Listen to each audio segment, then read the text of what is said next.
Справаздача дэпартаменту дзяржбяспекі практычна цалкам прысвечаная нашым усходнім суседзям. Слова «Расія» сустракаецца ў дакуменце 130 разоў. Яшчэ 25 у тэксце фігуруе назва Беларусі. Нас разглядаюць у Вільні практычна як падпарадкаваную дзяржаву расійскім палітыкам, вайскоўцам і шпіёнам. Апошнія, маўляў, вельмі цікавяцца літоўцамі, якія маюць сваякоў у Беларусі. Политики или там какие-нибудь другие деятели Литвы, которые имеют родственников или бизнес в Беларуси или России, это они вот такой объект для операций. Таких літоўцаў могуць паспрабаваць завербаваць, папярэджваюць аўтары дакладу. Нам варта ведаць, што былымі постсавецкімі краінамі ў Расіі займаецца ФСБ. Аднак Літву, з аднаго боку былую Савецкую Рэспубліку, а з іншага краіну Еўразвязу і НАТО, на тэрыторыі Беларусі могуць курыраваць практычна усе спецслужбы. На территории Беларуси может работать как СВР, так и ФСБ, так и ГРУ, ГШ,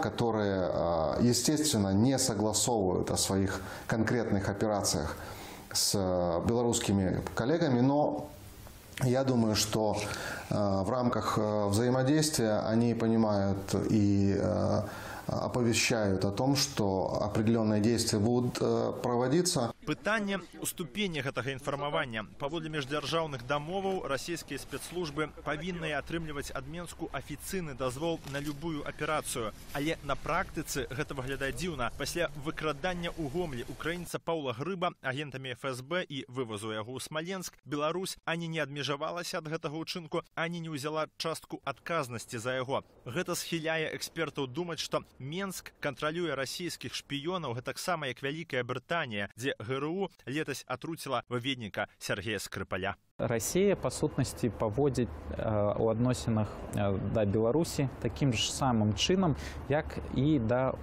сваіх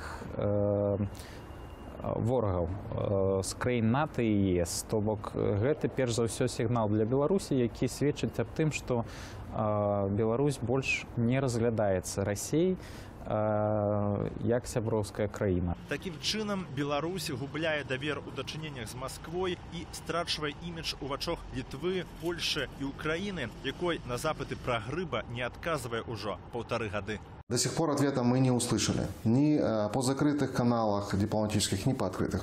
Затое на літоўскі даклад беларускія дыпламаты адрэагавалі імгненна. Ацэнкі Вільні Менск назваў эмацыйнымі і зняважлівымі. Маўляў, калі каму і выгодна убіваць клін у нашы дачыненні, дык гэта некаторым літоўскім палітыкам напярэдадні выбараў. Пагроза суседзям ніколі не будзе зыходзіць з тэрыторыі Беларусі. Заклікаем палітыкаў у Літве прыцішыць ваяўнічы запал і ўзяць на ўзбраенне больш міралюбівы тон. Наш рэгіён мае патрэбу ў міры і згодзе, а не ў распальванні нянавісці. Беларускія дыпламаты забываюцца, што выведка на захадзе служыць не палітыкам, а краіне. А клін у нашай дачыненні з Вільняй Менск паспяхова убівае сам. Напрыклад, паводзінамі вакол будовы Астравецкай АЭС і манаполіі на псаванне гэтых адносінаў у Менску дзяліцца з Масквой не збіраюцца. Александр Григорьевич Лукашенко очень последовательно, очень четко и ясно ведет политику так, чтобы исключить ситуацию, когда бы российские военные командовали белорусскими. Если речь идет о спецслужбах, я думаю, что такой подход усиливается втройне. Менск можа не мець магчымасцяў кантраляваць расійскія спецслужбы. Аперацыі ў Солсберы тыя прадэманстравалі, што не шануюць ніякія межы. Аднак уласную вонкавую палітыку, якая не супадае з расійскай, Лукашенко намагаецца праводзіць ужо 10 гадоў. Беларусь не падтрымала Расію на міжнароднай арэне па даволі крытычных для Крамля пытаннях, як прызнанне Паўднёвай Асетыі, Абхазіі ці прызнанне анексіі Крыма.